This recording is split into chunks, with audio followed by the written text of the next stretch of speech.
My sister Sally wrecked my life with her lies because I wouldn't get booze for her party. This all went down a few years back. I'm pushing 40 now, but back then I was 22 and Sally was 18. Sally was our mom's golden child. Dad, thankfully, saw through her nonsense and always called her out, but Mom let her get away with everything. So here's what happened. My folks decided to go on a ski trip to Aspen and left Sally to watch the house. They told her no parties, but of course she ignored that. A day after they left, Sally started inviting people over for a party, promising free alcohol. I hadn't seen her post yet, but Sally called me and asked if I could buy alcohol for her party, since I was over 21. She also wanted me to pay for it, and said she'd introduce me to an easy girl at the party to make up for it. I told her no way I was breaking the law to make her happy, and that she shouldn't have promised booze in the first place. She screamed at me over the phone, saying I was ruining her life and she couldn't take back the invites. I checked her post and couldn't believe how stupid she was. I told her what she did was really dumb and illegal since she and her friends were all underage. She tried to argue it was only illegal if I narked on them. I said I wouldn't narc, but I wasn't going to buy her booze either. She screamed some more, so I hung up. That night, Sally went ahead with the party and someone called the cops for underage drinking. After getting arrested, Sally told the police I had supplied the alcohol. Turns out she broke into Dad's liquor cabinet and figured framing me would be easier. The next day, the police showed up at my apartment and arrested me. They didn't seem interested in my side of the story, but took me to the station. I told them everything and got them to look at Sally's Facebook post. Some officers believed me, but I still had to spend the night in a cell while they called my parents. Mom and Dad flew back home and bailed us both out. Mom wanted Dad to leave me in jail because Sally had lied to them too, but Dad took the time to talk to me and check Sally's Facebook, so he believed me. This caused a big fight between Mom and Dad. When they got home, Dad found out Sally had broken into his liquor cabinet and spoke to the police on my behalf.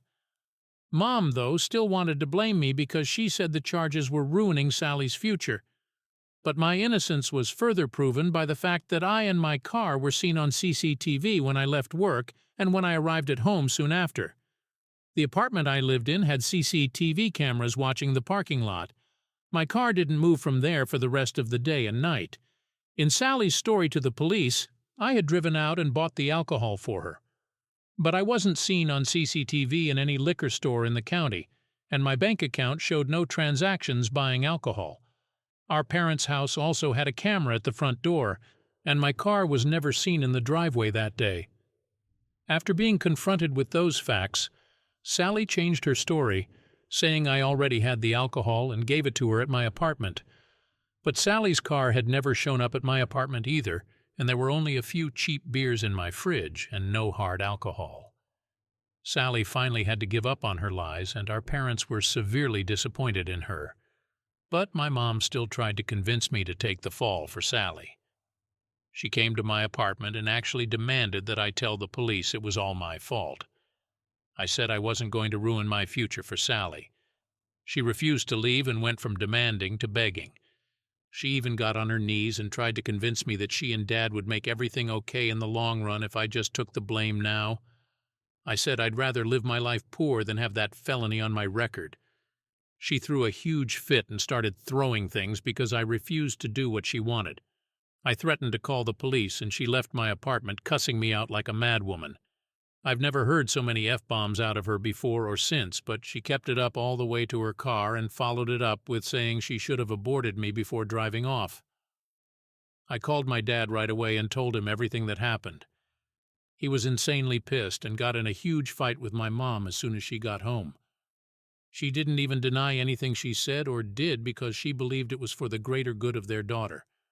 But my dad told her that she couldn't destroy me to save Sally. Then he threatened to divorce her if she didn't try to make things right. She ended up sobbing and then saying she'd do whatever he wanted. My dad said it was either couples and family counseling or a divorce. My mom signed a prenup before she married him and really had no choice. In the family counseling, I called her out on how she always believed Sally's lies. Sally tried to say they were not lies, but every time I pointed out something from over the years, it proved otherwise. I had taken the time to write a list of all the lies I could remember from the past decade that had been proven false. My mom and Sally were forced to stay silent as I read them all. They tried to interject repeatedly, but Dad and the counselor silenced them. Sally, now proven beyond a doubt to be a liar and a manipulator, just shut down and refused to say anything more to the counselor. My mom finally apologized to me, but it was obviously a forced apology because she looked so uncomfortable doing it. I told her that her apology was very fake, and after so many years of favoritism, the damage was already done. My relationship with her never really recovered because she was convinced I was guilty no matter what was said until Sally admitted the truth. Then she wanted me to pretend to be the guilty one anyway to protect her favorite child. But nothing went her way, so she just went back to crying about it. When Sally went to court, my mom pleaded with the judge to go easy on her for the charges of underage drinking and giving alcohol to other underage people, as well as attempting to frame me for her crime. She also resisted arrest when the police came and shut down the party. She was very drunk when it happened. They kept her in a cell overnight to sober up, and then she told the police I had been the one to provide the alcohol. My mom's begging, along with the relentless lawyer my parents hired, got the judge to cut a deal, provided Sally plead guilty, which she did not want to do. But her lawyer highly recommended she take the deal to avoid jail time because there was no other way of keeping her from getting a felony on her record. Sally's lawyer used the fact that the alcohol had not been bought that day, but rather had already been in the house long before the party happened to help lessen the charges. Sally's Facebook had also been completely deleted by her as soon as she was able to in order to hide the post. The judge just wanted the case over with, so Sally got off with a huge fine that our mom paid most of out of her own pocket and a couple of years of probation. She was also made to get therapy too by our dad. She's never really shown actual remorse for what she did, though, and only had animosity for me no matter how in the wrong she was. She was eventually diagnosed as a narcissist after Dad made her see a doctor. After her probation and 4 years of college were over, she decided she was going to leave home for California and never come back once she landed a good job. She currently works in an office in LA, and we haven't spoken in years. Dad got her that job, and she's not shown any real appreciation for it. Even my mom has given up on her ever coming home for the holidays and us being a family again. It tore her up inside for a few years, but now she's just bitter. She doesn't really blame me anymore, but we only seem to show indifference to each other. Just because Sally cut herself off wouldn't make me the new favorite. It just means Mom lost her baby and isn't getting her back. She can't leave Dad because she's too reliant on him. Despite having her own career, she'd never want to be on her own again, so she's just become a shell of her former self. Things between me and Dad are still great. He's pretty much disowned Sally for what she's done and has stopped caring if she'll ever talk to him again. He and Mom don't even sleep in the same bedroom anymore. She moved into the guest room some 5 years ago and has stayed there. Their marriage is really only one on paper these days. In the end, it took way too much to prove Sally was a liar because she tried to stick to her story hard even after our parents discovered she got the alcohol from Dad's liquor cabinet. And yes, my parents lost a ton of money basically paying off the court to dismiss most of Sally's charges. Sally had to pay like 10%. That's about it. And that's just the little bit my parents made her pay. They still paid for her college after that as well. So people calling this out as rich people drama are exactly right, because it is just that. At the time this went on, I was still in college myself, but Dad insisted I have a part-time job to learn the value of work, and he was exactly right about that. My family is wealthy, but Dad tried to keep me from acting spoiled growing up. I even bought my own first car with money I earned working part-time. But I can't say the same for Sally, as Mom treated her like a princess. The rest of the family as a whole also hates Sally after what she did back then, so there wasn't much love lost when she ghosted us, save for Mom. She cried about it often for an entire year. Edit. Yes, this happened in the U.S., and yes, it was stupid the way the police arrested me. My dad had some pretty strong words with them about that, but I guess the cops had nothing better to do. The arrest was expunged from my record after I was proven innocent. But as someone in the comments pointed out, it's scary how easily your freedom can be taken away. I've instinctively avoided police ever since that happened. For them, arresting the son of a rich guy must have been a big scandal waiting to happen. And no one was injured as a result of DUI, but I've spoken with my dad, and he said there were a few DUIs because some of the minors there got in their cars and tried to drive away. Considering I heard a few of the people there were the kids of police officers, that only made things worse for me. The cops that arrested me both looked middle-aged, so if their kids were involved, that may explain why they treated me like I was guilty. Those who say this is fake, I wish it was because it's so stupid that it really should be. But my ungrateful sister broke our family and nearly destroyed my reputation as well. These days, everyone in town has forgotten her. She lost most, if not all, of her friends after that party because they were all arrested. Update. I expected to be able to log out of this account and just not come back, but it seems my sister saw my original post on YouTube. She has since called home and attempted to raise hellfire. She contacted our mother in a furious rage, saying that I've humiliated her. And in a complete shock to me, my mom did not care. My sister told her how to find the post, and she read it. Now she was mad at me, but more so because she felt I made her look like a bad mother all over again. But my dad got involved and said it wasn't like I was lying because, back then, the things she and Sally did were inexcusable. My mom agreed in a very sad way, but still said she wished I'd never posted the story. I suppose I couldn't fault her for that. I ended up talking to my sister over the phone because our mom gave her my current number, and the first thing she did when I answered was scream in my ear. I stopped the call because of the screaming, and so the call was followed by a flurry of text messages. My sister demanded I take my original post down. I refused. She threatened to get our parents to make me take it down, but our parents by this time already knew about the post.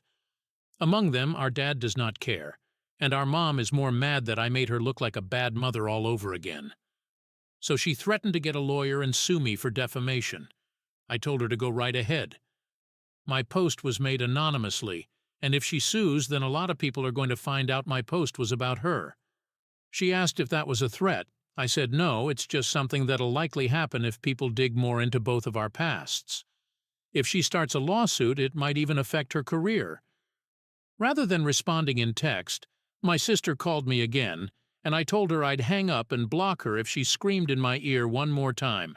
She angrily demanded I just take my original post down again or else.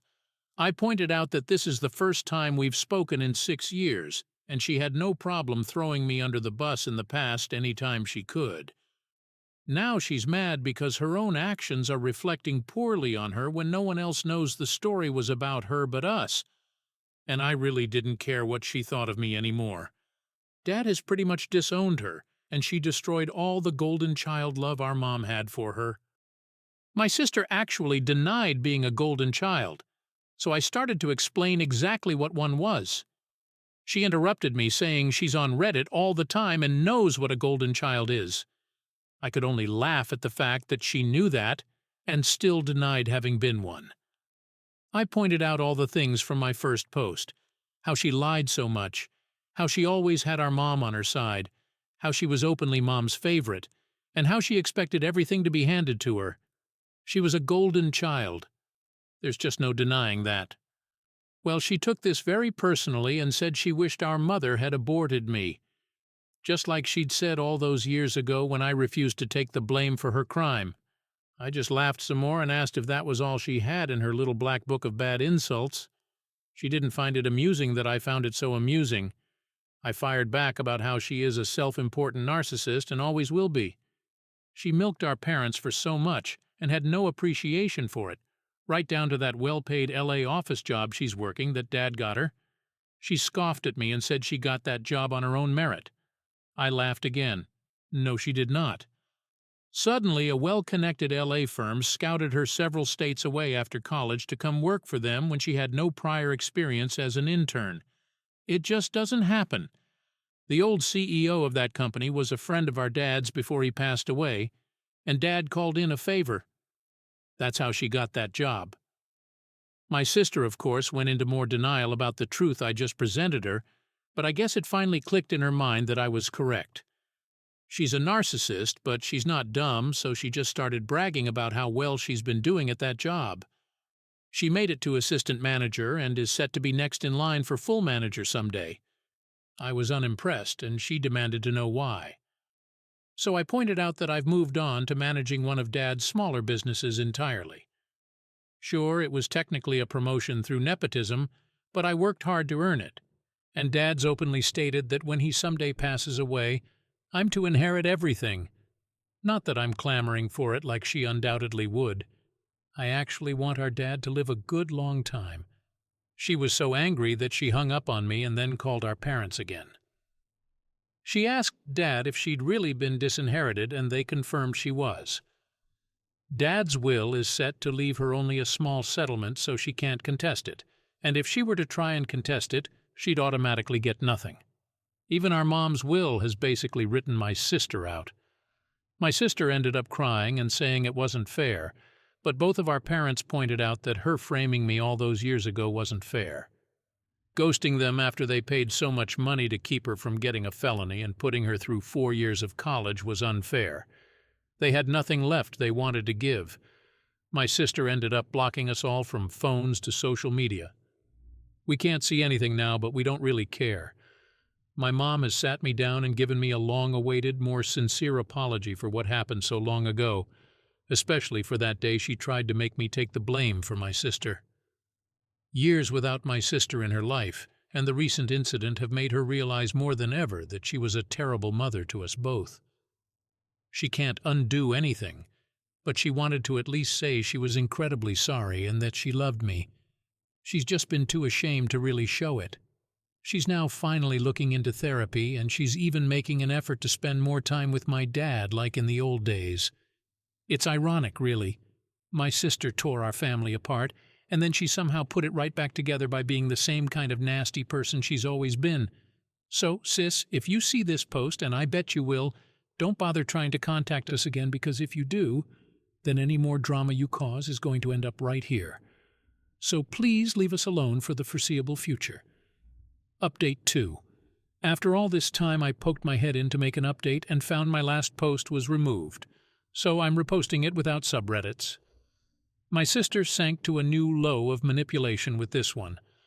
A couple of months ago, she suddenly showed up at our parents' house with a boyfriend in tow and a positive pregnancy test, saying she was 2 months along.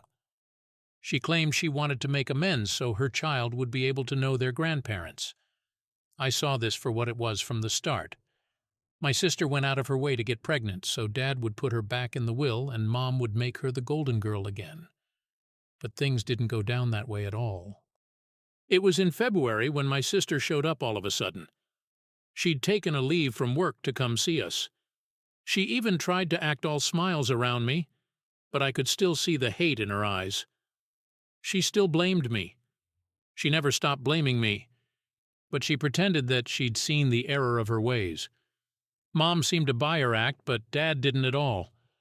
My parents having a grandchild is something they've been longing for, so they begrudgingly accepted my sister back for the moment, but not without making sure whether or not this was a con. Spoiler alert, it was. My dad suggested my sister take another pregnancy test to confirm. We expected her to protest, but she took the one my dad got and willingly used it, and it was positive, so she was indeed pregnant. My parents asked for some time alone with my sister, so I went home and didn't see them again till the next evening. I got the details on what happened from my parents then. The evening before, they'd had a long talk with my sister about all the things she's done and told her that they will help support their grandchild and set up a college fund for them. But if my sister wanted a place back in the family, then she's going to have to work hard for it and prove she's changed, because it was obvious with the timing of the pregnancy that she only got pregnant just to try and get back in the family's good graces. She denied this, of course, but her past actions spoke for themselves. Our parents wanted her to seek therapy, both individual and group with them over video calls. And they also wanted her to apologize to me for what she did years ago, since she always refused to. That's when she finally broke and said that I don't deserve an apology because I'm the reason she got her life ruined to begin with. Well, my dad didn't let that slide and practically roared at her. Then he told her that she was never grateful for anything they did for her and that she was only blaming me so she wouldn't have to take fault for her own actions. My mom chimed in and said that she had to realize her own past actions were beyond wrong, like when she tried to force me to take the blame for my sister back then so her baby wouldn't get in trouble, and how she'd said those horrible things to me when I refused. And if she could genuinely admit her wrongs, my sister could too. Well, my sister flipped out and left with her boyfriend. The few times I met the guy, I could tell he was only with my sister for the money because she treated him like absolute crap. She even elbowed him in the stomach once right in front of me. Anyway, my sister came back the next day with a long, rehearsed apology for them, crocodile tears included. Again, the only reason our parents let her back in was because of her pregnancy. She was set up back in her old room and spent the next few days trying to act all smiles, but her act was pretty bad. She was still expected to give me that long overdue apology. I met up with her and her boyfriend at a local restaurant our parents picked. We figured if she was to give me anything even remotely genuine as an apology, it couldn't be around our parents. She started off the apology by basically murmuring, and when her boyfriend wanted her to speak up, that's when she elbowed him in the stomach, and hard too. He asked to be excused and left us one-on-one.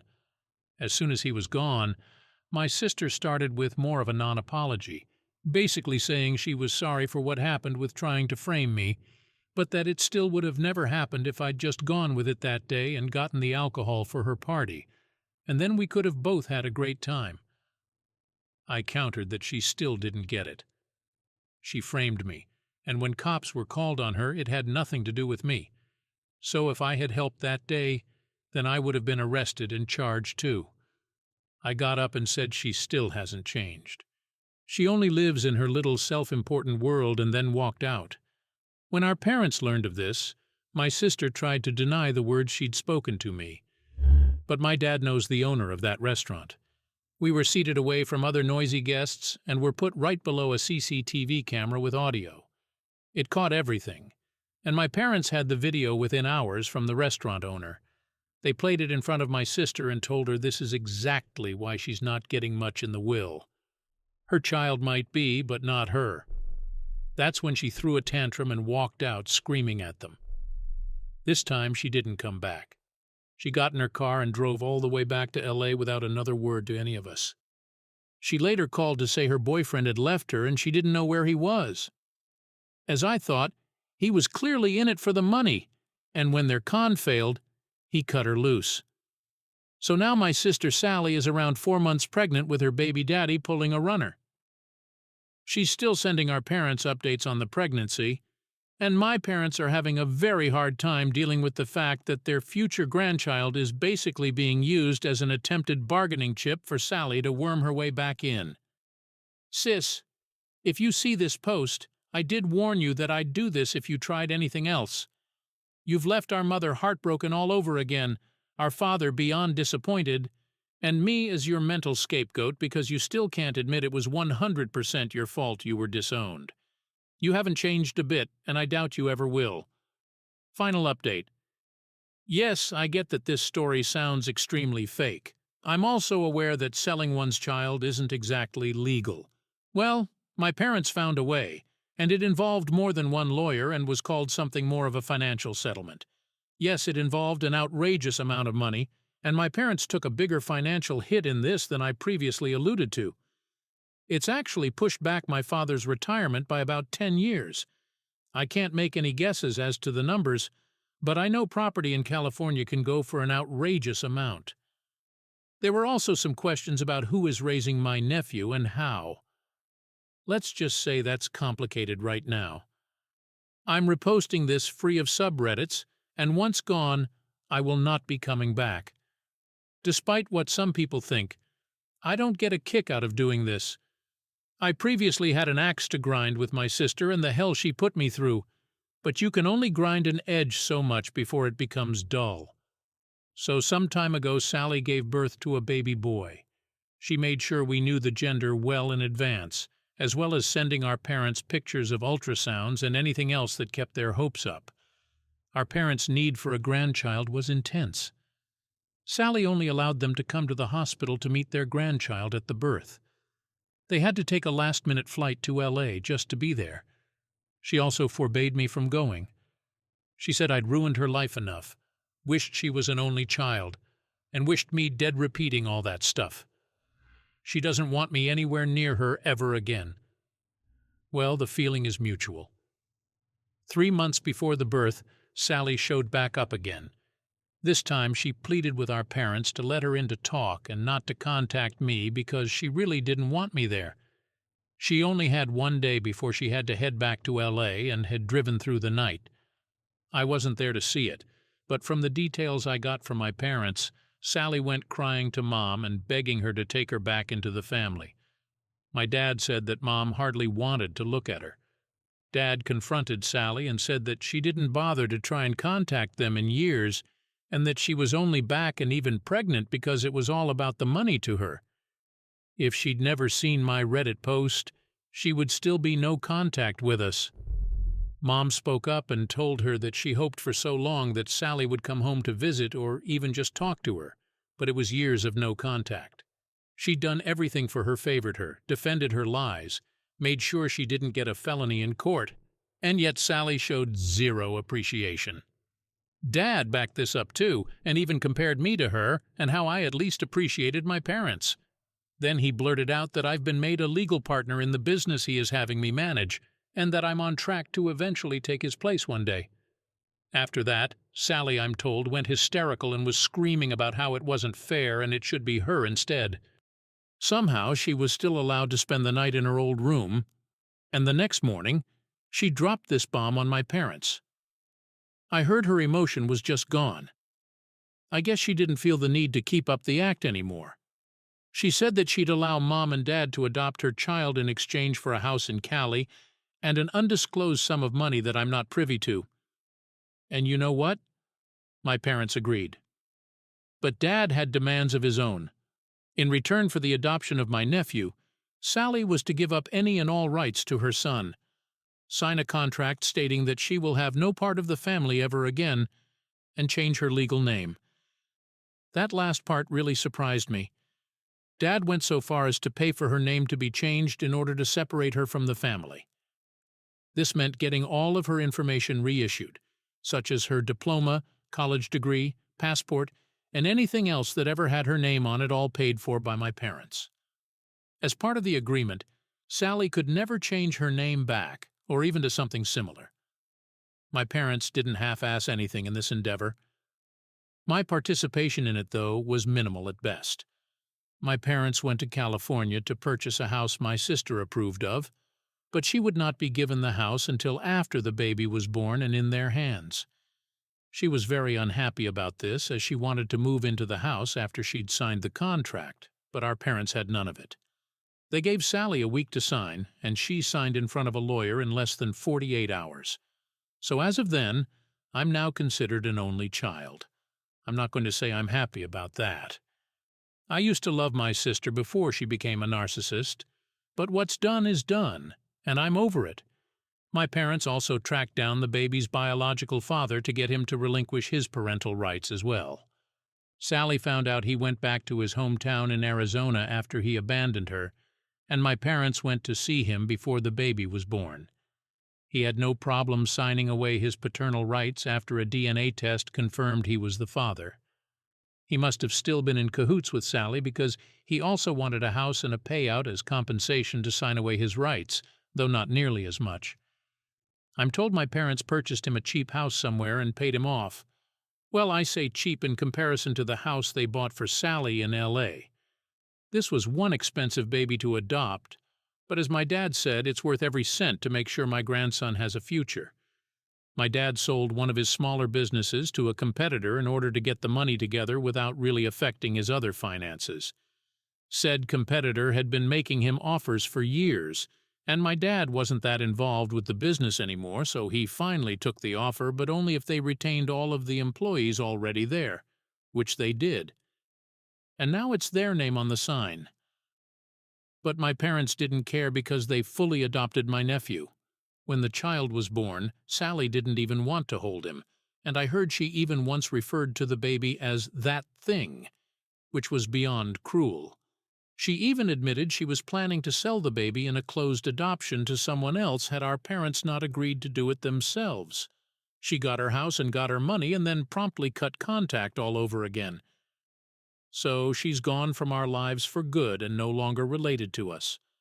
My mom is doing the bulk of the parenting of my nephew till they can find a live-in nanny to help pick up the slack since they're getting old. They needed help with a newborn, especially when he becomes a toddler. My mom is very happy, but my dad has made it clear to her that they will not make the same mistakes they did with my sister. No favoritism, no enabling bad behavior, no lying, and that the child will not ever know his real mother as she's dead to us. If my sister ever tries to seek him out, she'd be in serious breach of contract and have to return the house or its monetary value, so I doubt she'd bother to ever try. After the time she'd first shown up pregnant, Sally and I have only spoken once more over the phone, and it was after my nephew was born. For the record, she called me to gloat and tell me off one last time. I told her she was a delusional narcissist who only wanted to blame me because it's easier for her than accepting reality, but she just reacted smugly that it didn't matter what I said. She's going to believe what she wants to believe, and she'd already won anyway since she got what she wanted. She's still got a good career in LA, lots of money, and now a house. And all it cost her was a baby she didn't even really want. She can live however she wants now, and we can't do a damn thing about it because we are no longer family. I hung up and blocked her number. I was seething with anger, but there was no point in arguing further. In her own way, yeah, she'd won, but at what cost? She no longer has family and no one to rely on ever again if things go south for her. My nephew isn't going to be raised as another son due to a 30-plus year age difference between me and him. So my parents want to make it clear that he is a grandson as he grows up, and that we are his true family. Our goal is to make sure he never has any desire to seek out his biological mother. She never wanted him anyway, and it's better he understands that from a young age rather than pine for the mother he never had. So I guess this is the end. It was a long time coming, but I'm honestly happy my sister no longer has any connection to us. Over the next few months, things started to settle down. My parents found a wonderful live-in nanny named Maria who helped with my nephew James. Maria was great with him, and it gave my parents the extra support they needed. Mom was especially grateful, but she stuck to the plan. There was no favoritism like there had been with Sally. She was determined not to make the same mistakes. Every once in a while, I'd get a text or a call from someone who knew Sally, asking about the situation. Most folks didn't know the full story, just bits and pieces, and Sally had always been good at spinning things in her favor. But I was honest with them, laying out the facts. Most were shocked. Some didn't believe it, but I didn't care. The truth was out there now, and it felt good not to be carrying that weight alone anymore. Sally, true to form, didn't stay quiet for long. She managed to get our Aunt Carol involved. Aunt Carol is Mom's sister and always had a soft spot for Sally. She called me one day, demanding to know why we had cast out Sally. I told her the whole story, not leaving out a single detail. Carol was horrified, but not at Sally. At me. She accused me of trying to ruin Sally's life out of jealousy. I laughed, a bitter sound, and told her that Sally had ruined her own life. She hung up on me, and I haven't heard from her since. Meanwhile, James was growing fast. He was a bright, happy kid, and it was clear he had no idea about the turmoil surrounding his birth. My parents adored him, and even though I wasn't around all the time due to work, I made it a point to visit often. Watching him grow and seeing the joy he brought to my parents was a healing experience. One evening, I got a call from Dad, He sounded tired, more tired than I'd ever heard him. He told me that Sally had tried to contact James through social media. He was too young to have his own accounts, but she'd sent messages to the family account Mom had set up to share pictures and updates with close friends and relatives. Sally's messages were manipulative, playing the victim card hard. She wrote about how much she missed her son, how it was unfair that she'd been cut off from her own child, and how she wanted to be a part of his life again. Mom was devastated. She didn't want James to see those messages when he got older, so she deleted them immediately. But the damage was done. Sally had found a new way to try and worm her way back in. Dad reassured me that they were looking into legal options to prevent Sally from contacting James again, but it was clear that she wasn't going to give up easily. Despite all this, life went on. I continued to work hard, managing one of Dad's smaller businesses. It was a lot of responsibility, but I was proud of what I'd accomplished. Dad's health was holding up, but I could see the strain Sally's antics were putting on both of my parents. They were determined to give James a stable, loving home, but the constant threat of Sally looming over them was taking its toll. I often thought about how different things could have been. If Sally had just taken responsibility for her actions, if she hadn't tried to frame me, if she had shown even a shred of remorse, maybe things wouldn't have turned out this way. But that was wishful thinking. Sally was who she was, and no amount of wishing could change that. As James grew older, we all made sure he knew he was loved and wanted. We didn't hide the truth from him, but we didn't let it overshadow his childhood either. He was a happy kid, full of life and curiosity, and we all did our best to keep it that way. As time passed, we all settled into a new normal.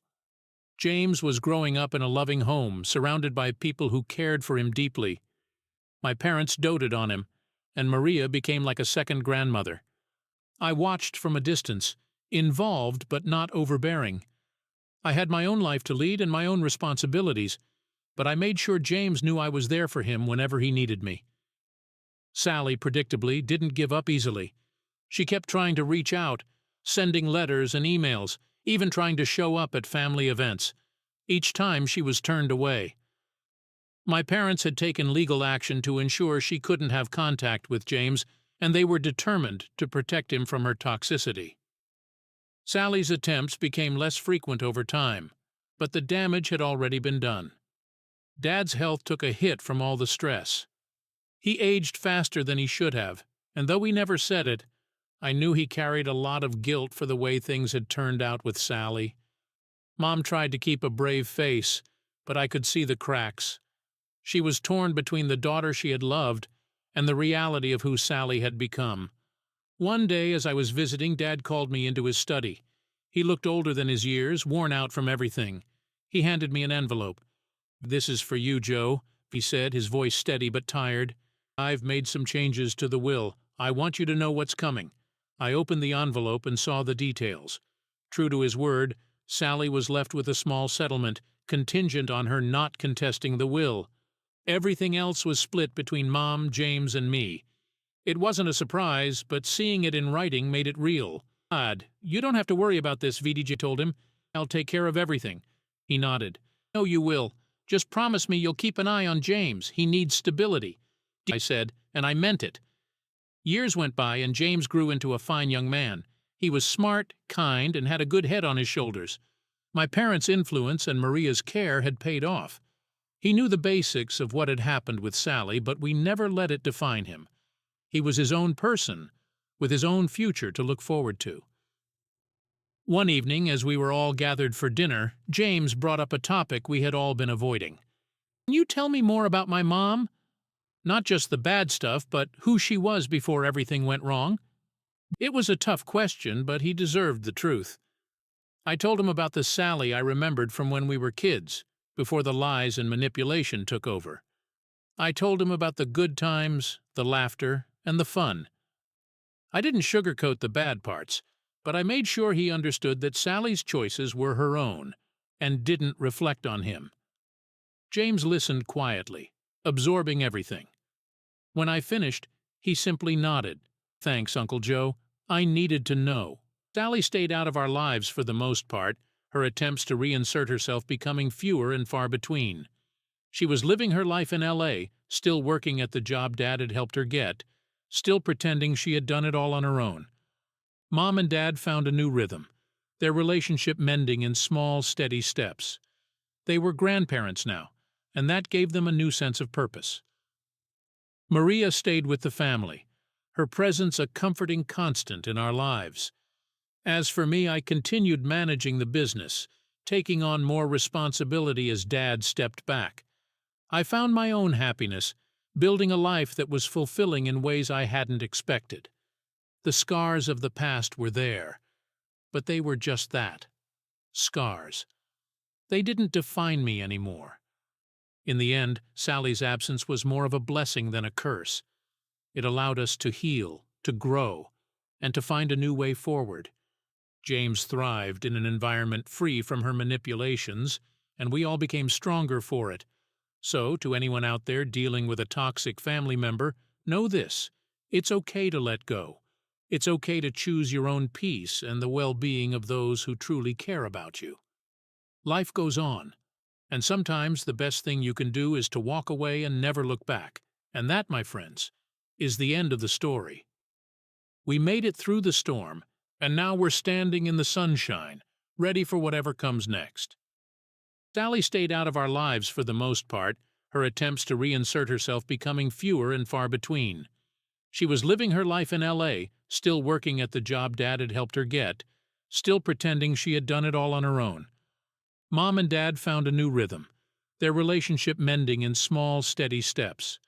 They were grandparents now, and that gave them a new sense of purpose. Maria stayed with the family, her presence a comforting constant in our lives. As for me, I continued managing the business, taking on more responsibility as Dad stepped back. I found my own happiness, building a life that was fulfilling in ways I hadn't expected. The scars of the past were there, but they were just that, scars. They didn't define me anymore. In the end, Sally's absence was more of a blessing than a curse. It allowed us to heal, to grow, and to find a new way forward. James thrived in an environment free from her manipulations, and we all became stronger for it. So, to anyone out there dealing with a toxic family member, know this: it's okay to let go. It's okay to choose your own peace and the well-being of those who truly care about you. Life goes on, and sometimes the best thing you can do is to walk away and never look back. And that, my friends, is the end of the story. We made it through the storm, and now we're standing in the sunshine, ready for whatever comes next.